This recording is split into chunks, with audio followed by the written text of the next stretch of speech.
আসসালামু আলাইকুম। আপনারা সবাই কেমন আছেন? আপনাদের দোয়া ভালোবাসা আলহামদুলিল্লাহ আমিও ভালো আছি।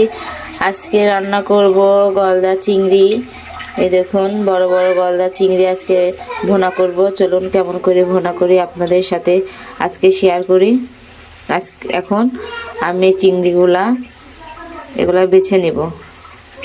এই দেখুন মাছটা আমি ধুয়ে নিয়েছি কেটে। এই দেখুন মাছটা ধুয়েছি। এবার দিয়ে দিব এখানে। আমি মাছটা ধুয়ে হলুদ আর লবণ দিয়ে ভালো করে মাখিয়ে নিলাম।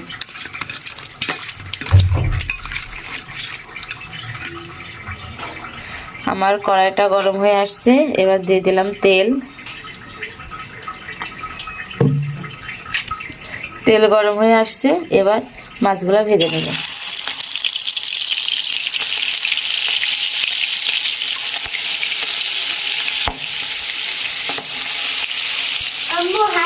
এবার মাছগুলা আমি ভালোভাবে ভেজে নিব।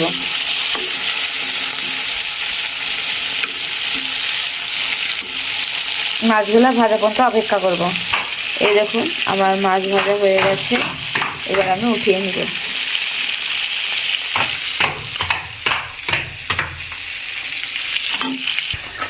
এই দেখুন আমার চিংড়ি মাছ ভাজা হয়ে গেছে।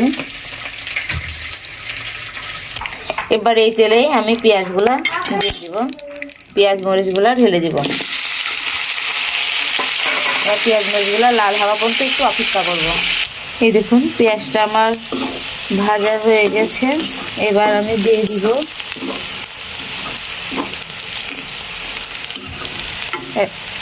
রসুন ও আদা বাটা।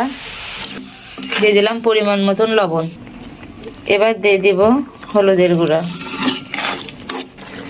এবার দিয়ে দিব মরিচের গুঁড়ো।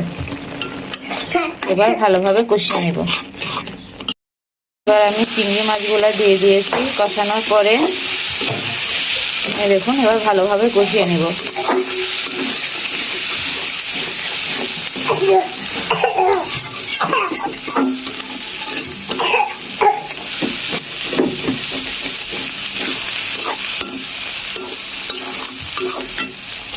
এই দেখুন আমার কষানো কমপ্লিট হয়ে গেছে। আমি এমনভাবে নাবিয়ে নিব।